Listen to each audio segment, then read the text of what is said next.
Welcome to another tutorial on MATLAB. In this tutorial series, we are looking into the concepts which are related to the basics of MATLAB. And basically, we are trying to learn how to do plottings in MATLAB. In the previous tutorial, we have an introduction about the plotting. So today in this particular video, we will be looking some more detail and will some deep dive into the same, and we will see like how we can manipulate multiple plots, and we will also see what is basically a figure inside a MATLAB environment. Now what we will be doing, we will be executing and creating our data set. So this is our data set which we have. So you can see the values and the size of the data, right? And now we will do some plotting. So in the plotting, we first created a figure window. So we'll right click, evaluate. Okay, we got this figure window. So we'll keep it on the right hand side. Now on this figure window, we will do some manipulations. So what we did in the previous video, we just did the plot, but we didn't do any customization. Suppose if you want to do some customization, then in that case you can also have one feature called a line width. So you can use line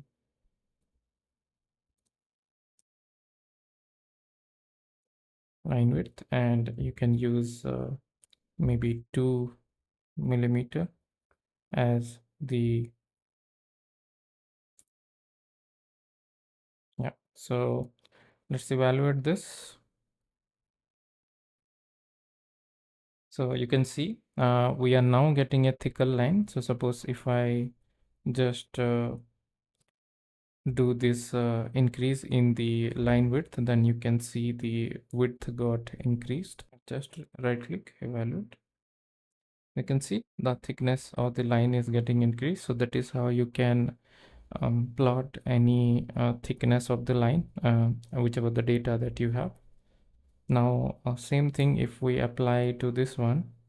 So we will use a line width of 3 again to the second plot.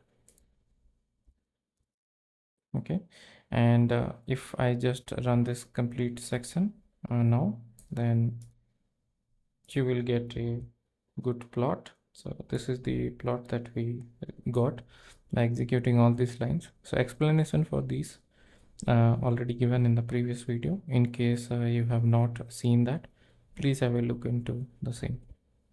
So what we can do now, we will be plotting it with maybe suppose black color.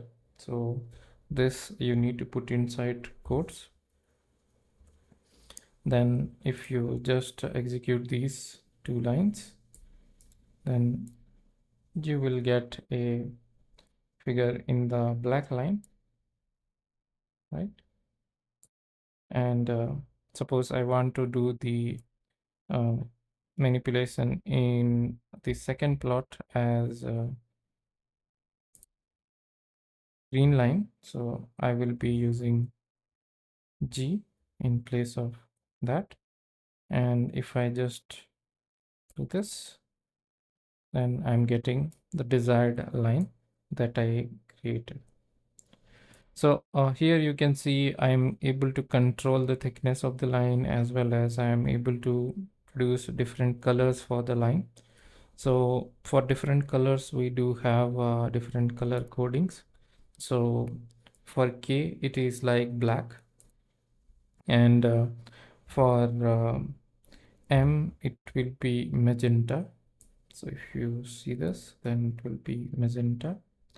And if you want to put it in red color, then it will be R. So you can see it is in the red color. So like that, it is having multiple color codings through which you will be able to plot multiple colors graph. And why the colors are needed? Because suppose if you have a graph and you want to plot it in the same figure window. Now if you have all the graphs of the same color, then it will be difficult for you to identify which graphs represent which quantity. Like in our case, we do have sine and cos, but if we do not have different color for them, then it will be like we will be not able to distinguish that. So now we seen the line width and the colors, and next is uh, suppose we have multiple figures then, and we want to give it a sequence. So after figure you can mention any particular number, so whatever the output that you are able to see here, right? So that will be plotted in one figure window. Okay, undefined variable x, so I need to create this, and then if I just control enter here, then continue. Yeah, so I got this graph. Again, I'm keeping it side, right side. So you can see there is a figure number, and I have given 1 as the figure number, so that's why you are getting a figure number 1. Now if I do any update, that will get updated in the figure number 1 only. So suppose I want to have black color in place of the green color, and I press Ctrl Enter, then you can see it got generated, and still the figure name is 1, and it got generated with the black color. Now if I change this number, then it will be generating a new figure. So you can see this is figure 2. So suppose if you want to generate a specific figures, right, like multiple figures, then in that case you can put this in a for loop, and you can generate multiple figures. So suppose I want to keep it in a for loop. So for loop we will be seeing in the coming videos, but I will just give you a glance of the same. For I equal to 1 colon 2. So suppose I want two graphs, 1 and 2. So for every for we need to have and this everything I will keep inside the for loop. Okay, and mostly not like Python, MATLAB is indent independent, so you can place it anywhere. But if you want to keep everything in an indented way, like suppose this is now displaced, right, then you can use and select everything and type Control I, then it will organize everything in a proper way. So that is how you can indent any code in MATLAB. And suppose now I want to run this in a for loop, so in place of 2 I just placed I, so it will run 2 times. So let's see. So you got two figures. This is the first one, this is the second one. So two figures you got by just writing the same line of code but changing the number. So this number is getting automatically updated, and I can generate n number of figures. Like suppose I want to generate 6 figures now, then I will just Control Enter, it will generate 6 figures for me, right? So I can use a for loop and do this. So this way you can generate a good amount of figures that is needed for your experiment, and then you can leverage this to do analysis of your experimental outcome. So that is how you can do that. Now the next part is the subplot. So we will create a subplot. So the subplot is a kind of plotting technique which you can use to plot multiple variables. Okay, so this will be like subplot analysis. So what we will be doing now, we will create only one figure. So figure, and this will be figure 2 because I want specific figure. And here I will be creating subplot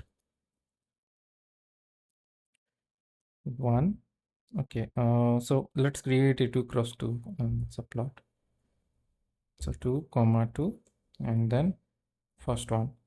So basically I'm creating a grid of 2 comma 2 or 2 rows, 2 column, and then I'm selecting the first element, and then I am doing the same plot. So suppose I am doing this plot, same plot in this plot. Okay. Now, if I just press Control Enter, then you are able to see one subplot over here. So let's keep it on the right hand side and try to analyze like what is basically happening. Now I will use this same command and I will change the color of the lines into multiple plots. Okay, so this is for segment, this is for 2 comma 1. So I will keep 2, and then I will keep this as black color, so that we can distinguish between the colors, which one is which one. Okay, then I will keep this as 3, and I will keep this as green color, and I will use one more because the maximum I can hold is 4.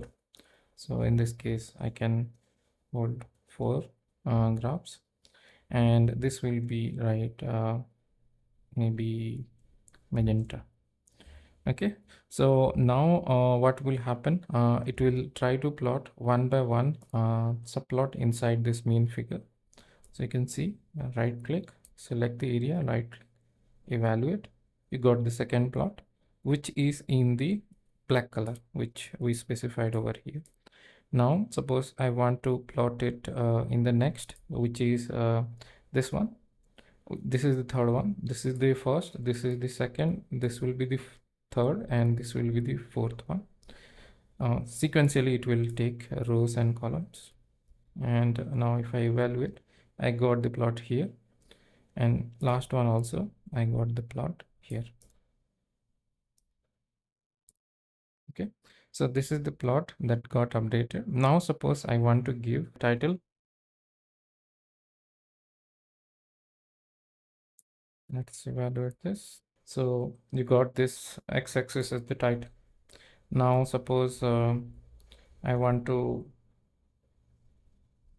add one more title for the second one.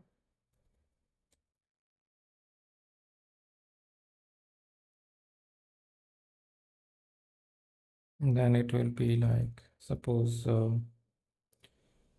black color. Okay, this will be suppose the heading, and this will be red. And same way we can have this will be green, this will be magenta, and this will be green. Okay, press Control Enter. You got the titles, right? And here also you can use the legend commands. So suppose I want to use the legends, like suppose in one graph window I want to do multiple plottings. So suppose I will take this same two commands. So this command I will take, and I'll paste it. Then I will just change the color and let everything be same. Now it will be like yellow color, and I need to do a hold down maybe for this. So hold down. Okay, press Control and okay. So both the data are same now. So what I will do, I will multiply with y with maybe 2 times. So this I need to do with the dot. Okay, so now you can see the red is less and yellow is more because it is multiplied 2 times. Now what I can do, I can do create legends. So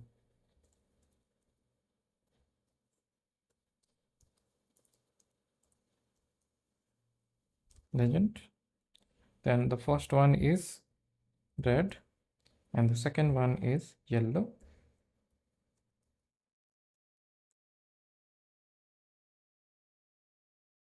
Yellow. And I press Control Enter, we are getting the legends. If I expand the graph, then you can see this. So we are getting multiple graphs, and this is basically a subplot. In one subplot, we can have multiple graphs, and this helps in analyzing the data in a more better way. If you have multiple responses from your system, and you can also do the automation for this one as well. So suppose you have multiple subplots that you need to do by creating this. So you just change the number like we did for the for loop, which is this one, right? So you can use a I in place of this number, and you can update this I every time. So you don't need to write every time subplot and then plot, all those things. So whatever the data available, maybe that you can do the plotting as well. Yeah. Okay. So yeah, this is about the figure, but what is basically a figure? So what is a figure on the back end? What is a figure on back end? Okay. So basically, a figure is a structure or a object. So if you want to see, let's make it at full screen. Yeah. And if you see, we do have multiple figures now opened, which you can see that we shown just now, like this one. Now, suppose I want to know what is this? What is basically this figure? So what you can do, uh, you can type maybe x equal to get, not x, maybe x equal to get gca. Okay, get current access. If you do this, then you will have the structure got created, and this contains all the relevant properties that you will be able to see: positions, camera, and view angle, and you can also see the data, and yeah, x limit, y limit for individuals. Yeah, and you can see the columns also, I think, color maps. Yeah, so these are the data that you are able to see. That is what basically a figure window or figure in a MATLAB environment. So you will always see it is in the form of some object or structure. This is basically a structure which holds all the properties of this particular figure window. In future videos, when we look into the advanced feature of these figures, then at that time we will also try to see like how we can manipulate all these properties dynamically with the help of some handle operating functions. So that will be more interesting. So stay updated for that. So till now, what we've seen is how to do the plotting, how we can do manipulate line plots, how we can do subplots. In the coming video, we will be also having a look into how we can create 3D plots and what is the significance of using a 3D plot, and how we can manipulate those plots in a similar way. Mostly, it is the similar methods that we use for the 2D plotting, but the 3D plots are mostly rarely being used. So uh, anyhow, we will have a look into the same, and we'll get the concept like how to generate that. So in case you are liking the channel, please consider subscribing. In case you have any comment or query, please let us know in the comment section. Have a great day ahead. Thank you.